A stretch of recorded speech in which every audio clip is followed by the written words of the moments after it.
le monde! Aujourd'hui, je vais vous donner des petits trucs pour des chiens qui tirent en laisse. Donc avec ma belle Cléo ici, je lui ai mis son collier pour vous démontrer comment elle tire. Puis par la suite, je vais vous donner 2 ou 3 petits trucs pour vous aider à ce que votre chien tire moins en laisse lorsqu'il a son collier.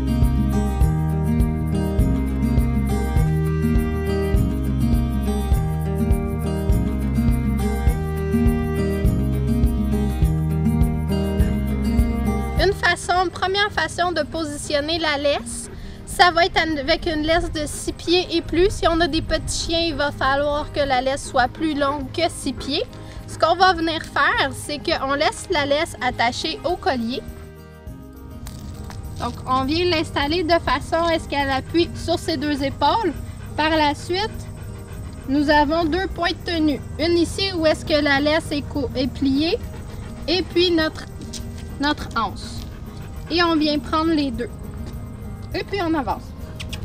Puis on va voir à quel point que le chien ne veut plus tirer. En fait, on appelle ça la laisse équilibrante.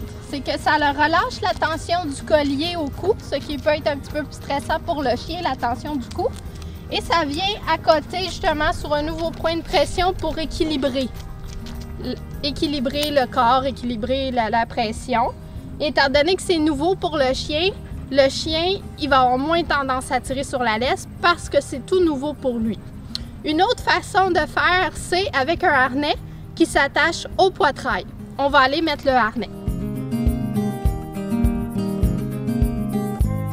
Donc ici, j'ai installé le harnais à ma belle Cléo.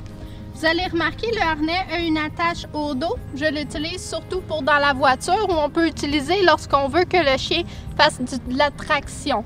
Donc pour le canicross, pour le bike joring, pour aider au chien à tirer. Lorsqu'on l'attache ici, le chien s'accote dans le harnais, donc ça lui donne plus de pression pour tirer. Pour empêcher de tirer, nous avons une attache ici à l'avant. Ici, on peut voir que le harnais a l'attache au poitrail. L'attache au poitrail, c'est un petit peu le même principe qu'une laisse équilibrante, sauf qu'il y a un seul point de contact qui est à la poitrine. La première fois qu'on utilise ce harnais-là, encore là, ça va être nouveau pour le chien. Donc à ce moment-là, aussitôt que le chien va avoir une tension dans la laisse, il va arrêter parce que c'est nouveau pour lui. Et ce qui est l'idéal, en fait, là, c'est que ça relâche complètement la pression au cou, donc zéro stress pour le chien. Il va être beaucoup mieux lorsque vous allez rencontrer d'autres chiens ou d'autres personnes si vous avez un chien qui est nécessairement un peu réactif aux autres chiens. Ce qu'on fait avec un harnais qui s'attache au poitrail, c'est qu'aussitôt qu'il y a une tension dans la laisse, on arrête, on ne bouge pas. Et aussitôt que le chien relâche la tension dans la laisse, c'est bon, on peut avancer. Le but de cet exercice-là, c'est pas d'avoir une marche au pied 100% parfaite, c'est simplement de ne plus se faire arracher le bras quand le chien tire. C'est aussi simple que ça.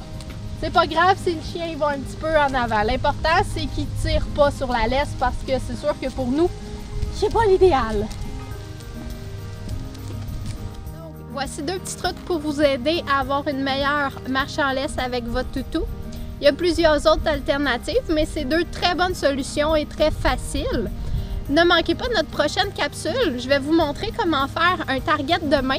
En fait, que le chien vienne toucher la main avec son museau, ça va pouvoir vous sortir de bien des situations et ça peut être aussi une autre alternative pour avoir une belle marche au pied.